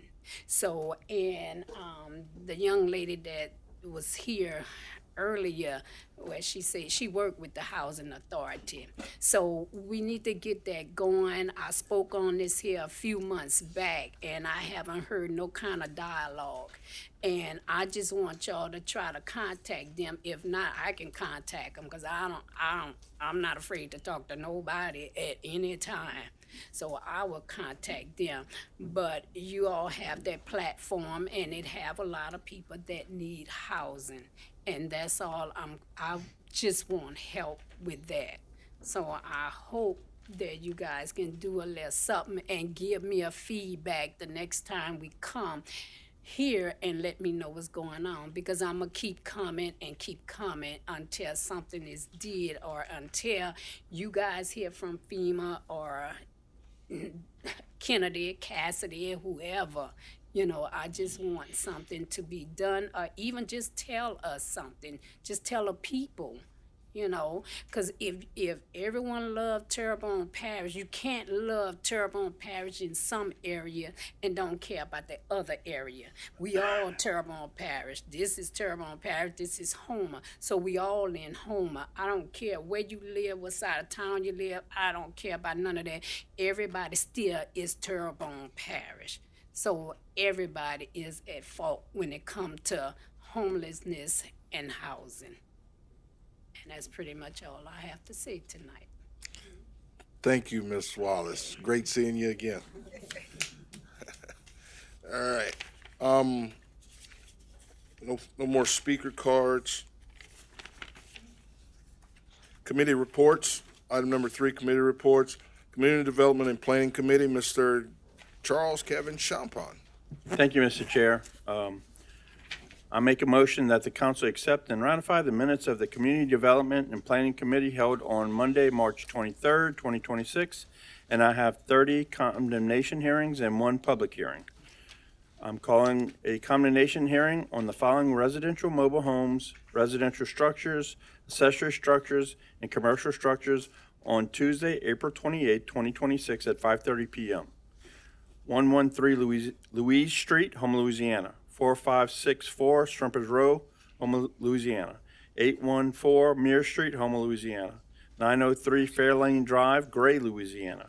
206 Go Avenue, Houma, Louisiana. 531 Marmont Street, Houma, Louisiana. 2617 Isaac Street, Houma, Louisiana. 6234 Highway 56, Chauvin, Louisiana. 230 Lower Country Drive, Berg, Louisiana. 211 Kenneth Street, Houma, Louisiana. 6204 Grand Caillou Road, Houma, Louisiana. 111 Georgie Girl Drive, Houma, Louisiana. 2630 Truman Street, Houma, Louisiana. 1816 Coteau Road, Houma, Louisiana, 1816A Coteau Road, Houma, Louisiana, 1411 Bonvaline Street, Houma, Louisiana, 5009 Bayourside Drive, Chauvin, Louisiana, 702 Oregon Road, Montague, Louisiana, 205 Suzie Street, Chauvin, Louisiana, 106 Bella Street, Chauvin, Louisiana, 507 Oak Street, Houma, Louisiana, 143 Cadre Street, Houma, Louisiana, 303 Cyril Street, Houma, Louisiana, 5807 Highway 56, Chauvin, Louisiana, 216 Donna Lee Drive, Houma, Louisiana, 302 Hidalgo Drive, Houma, Louisiana, 105 Sam Rapp Street, Gibson, Louisiana, 5228 North Bayou Black Drive, Gibson, Louisiana, 115 Moses Street, Chauvin, Louisiana, and 1824B Himalaya Avenue, Thibodaux, Louisiana. Also, have a public hearing to introduce an ordinance to authorize the parish president or his official designee to accept and execute on behalf of the Terrebonne Parish Consolidated Government a servitude and right-of-way agreement with Saya Commercial Properties LLC to address other matters relative thereto, and call a public hearing on said matter Wednesday, April 15, 2026 at 6:30 p.m. Thank you. Motion by Mr. Champon, second by Mr. Babin. Seeing no lights, members vote your machines. Votes 9-0, motion passes. Item 3B, Budget and Finance Committee, Mr. Clyde Hamner. Thank you, Mr. Chairman. I make a motion that the council accept and ratify the minutes of the Budget and Finance Committee held on Monday, March 23rd, 2026. I have 7 public hearings. Item 1, consider the introduction of an ordinance to amend the 2026 adopted operating budget of the Terrebonne Parish Consolidated Government for the following item: Recreation, $2,500, and call a public hearing on said matter on Wednesday, April 15th, 2026 at 6:30 p.m. Item 2, consider the introduction of an ordinance to amend the 2026 adopted operating budget of the Terrebonne Parish Consolidated Government for the following item: Animal Shelter, $20,789, and call a public hearing on said matter on Wednesday, April 15th, 2026 at 6:30 p.m.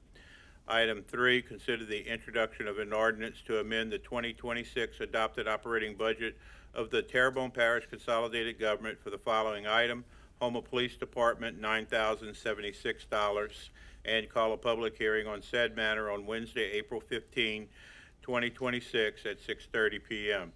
Item 4, consider the introduction of an ordinance to amend the 2026 adopted operating budget of the Terrebonne Parish Consolidated Government for the following item: Houma Police Department, $2,517, and call a public hearing on said matter on Wednesday, April 15th at 6:30 p.m. Item 5, consider the introduction of an ordinance to amend the 2026 adopted operating budget of the Terrebonne Parish Consolidated Government for the following item: American Legion Post Operation, $20,000, and call a public hearing on said matter on Wednesday, April 15th at 6:30 p.m. Item 6, consider the introduction of an ordinance to amend the 2026 adopted operating budget of the Terrebonne Parish Consolidated Government for the following item: CDBG HUD Recovery Program income, $200,000, and call a public hearing on said matter on Wednesday, April 15th, 2026 at 6:30 p.m. Item 7, consider the introduction of an ordinance to amend the 2026 adopted operating budget and the 2026 5-year capital outlay budget of the Terrebonne Parish Consolidated Government for the following item: Hollywood Valhalla Roundabout, $85,140, and call a public hearing on said matter on Wednesday, April 15 at 6:30 p.m.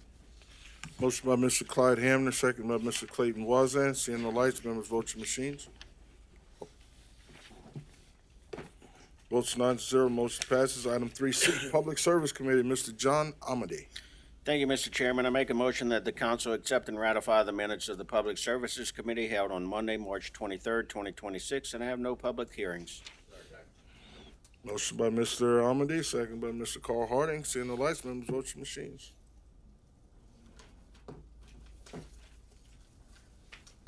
Votes 8-0, motion passes.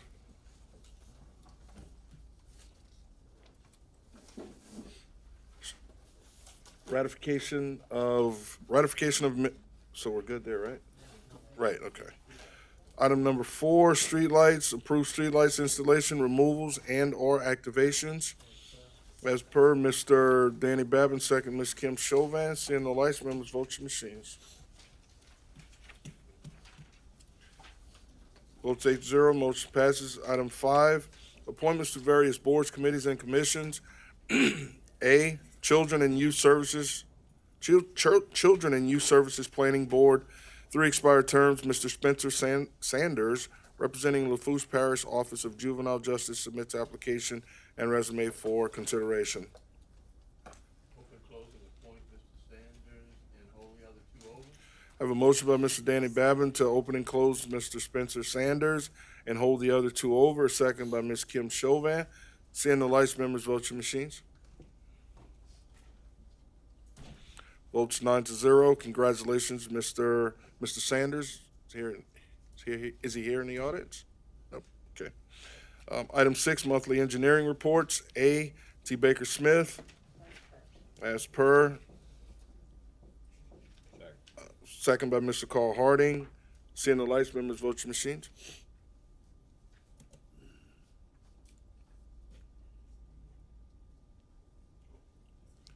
Votes 8-0. Motion passes. Item 7, council member requests discussion of A, 7A, discussing regarding temp services and temp services contracts. Mr. Carl Harding. Thank you, sir. First and foremost, I would like to look at the employment for the citizens to help provide services for this parish that we live in and provide money for their families. I heard from a report, parish has been reporting that we're finding it hard to find people to come to work for the parish. And I've actually had some folks to call me, and they said, well, look, the parish said they're hiring people, but I fill out an application, but I never had any return to know anything about the application I applied for. There have been on occasions where people have said that jobs were open and extended the opening of those jobs, the closing of those jobs, and without any notification. And it's rather twofold that I'm here. It starts off with that because of the employment. And the employment that we actually have people that here in Terrebonne Parish and other areas that want to work in Terrebonne Parish, but we're saying that we can't find the people. Therefore, we go to temp services, and temp services are in the business of actually providing workers throughout, but then we have contracts with temp services. So I want to see if we can clarify some things. I want to know how many temp service contracts do we have in the parish. I also would like to know the contracts and are they the same. If they have more than one temp service that we're dealing with, all those contracts are the same. I had a problem when someone was working for a temp service, and they wanted to really work for Terrebonne Parish, but they were not allowed to work for Terrebonne Parish because there are certain circumstances that are involved with these particular contracts. And I want to know when I contacted HR, they said that Mr. Nakane had 540 hours or something like that before a person can actually be hired within the parish. So we want to know if all those contracts with those different temp services that we have are the same. What are the penalties that the parish would have to pay if we hire someone? We kind of get caught in a situation whereas if we hire someone that has, let's say for instance, worked for a temp service, but has been working for Terrebonne Parish Consolidated Government for about 90 days, if that person that's in the temp service comes to work at Terrebonne Parish Consolidated Government and they are in good faith with the temp service, do they actually receive full benefits to start off with after that, or would they have to go through the process of probation, and whether they are allowed to be insured once they are hired? So it's kind of temp service and actually providing services for Terrebonne Parish Consolidated Government. I know that it is a problem finding some people, but then it's rather expensive for us to have employees. So we want to know whether is it an issue with playing workman comp and this, that, and the other, you know, and adversely to hire a temp service who pay more money, but then they have less benefits for the people.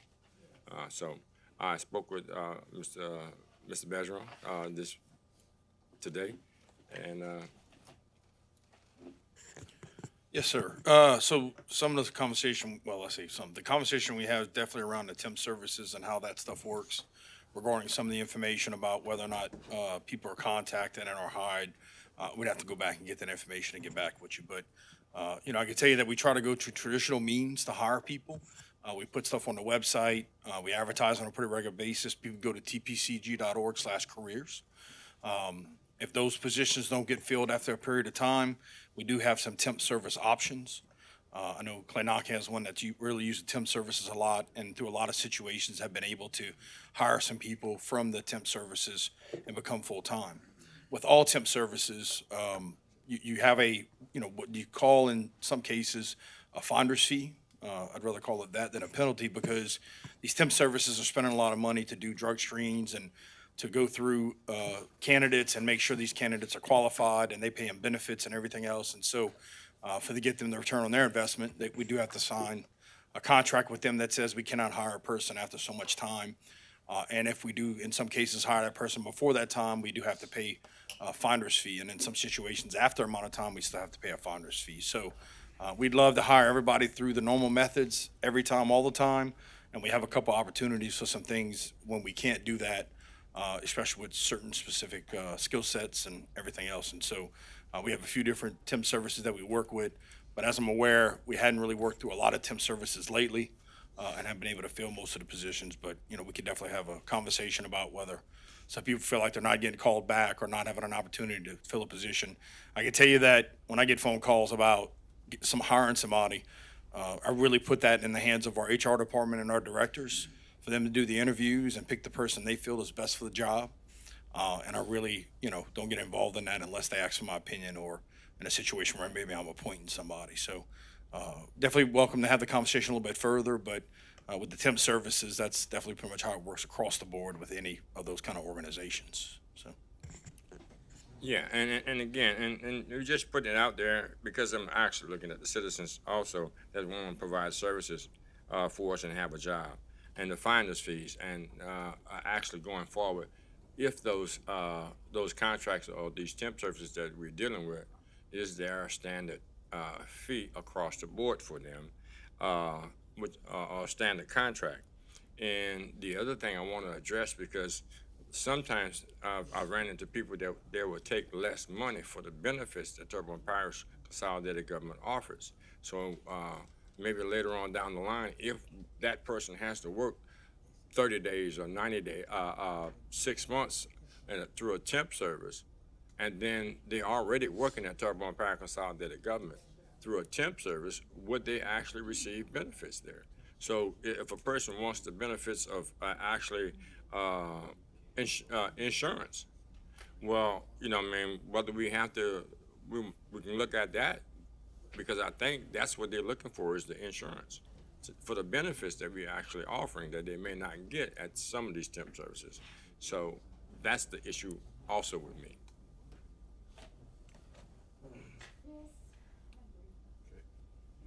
You good, Mr. Harding, or Yeah, I'm good. got anything else? No, seeing no further lights. We'll move on to item number 8, vacancies to various boards, committees, and commissions.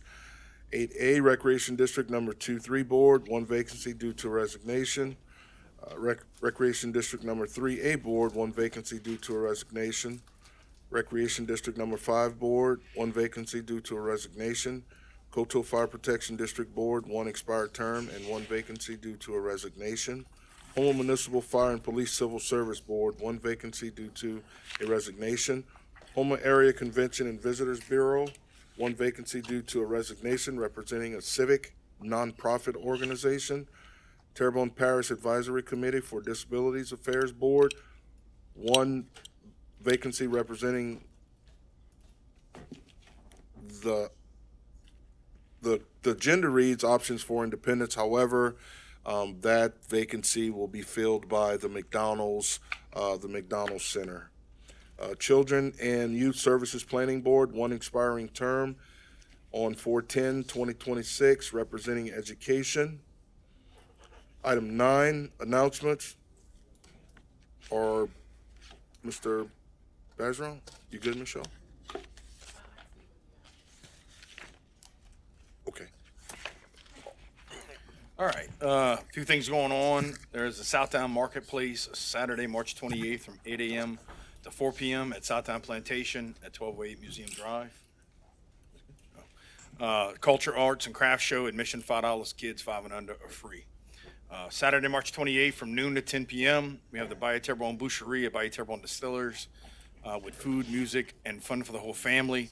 And I'm excited to announce that you're going to better see the Corps of Engineers versus Team TPCG and Team HPD, along with some other teams, competing in the Cajun Cup and going to try to get us some levies. So we have good fun competition with the Colonel Scotty Otan, who's from Terrebonne Parish, who's putting in a team, and we're excited. But great cause. You saw they just had the kayak launch ribbon cutting for that. So that's what's going on Saturday. We got the Farmers Market at the Marina, April 4th, 8 a.m. to noon at the downtown Marina. Local produce, fresh items for sale.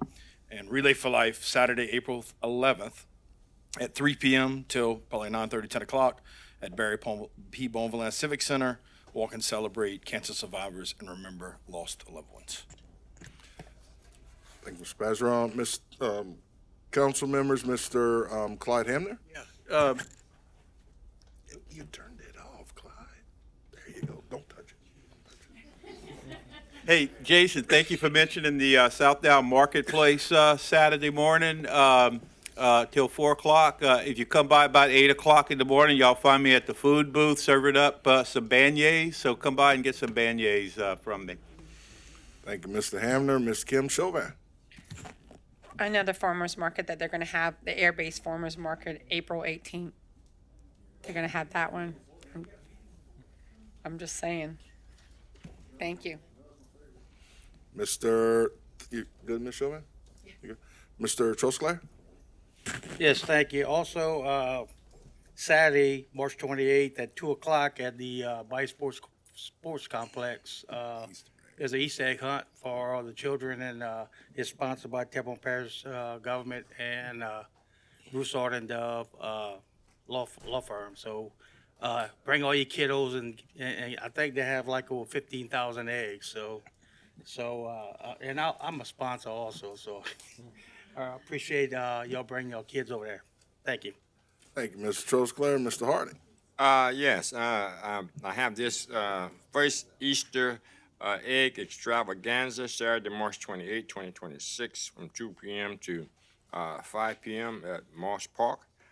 So they're going to have some fun things out there for the kids. Moss Park, generally, they announce that as Scotland Park, but then that's Moss Park. Saturday, 2 to 5 p.m. Thank you. Thank you, Mr. Harding. I have a question from the chair, from Mr. Noah. Who's the reigning champion for the rowing deal for you guys when you did it last year? Yeah, who won last year? You? I did beat Mr. Ron Page, who's the former UL Intramural Hero Racing champion, whatever that means. But yeah, I beat him pretty bad. Okay, my next question is, are P-Rows weight rated? Depends how good you are. Oh, nice. All right. I'll leave it there, Noah. How about that? Yeah, might have to talk about that, right? All right. Seeing It's weight rated? All right, we might have to work on something there. All right, in a sequence jacket too. If no further lights, entertain a motion. Motion to adjourn by Mr. Steve Trosclair, second by, unanimous second by everybody. Seeing no lights, members vote your machines. Votes 9-0, we're adjourned. Good evening.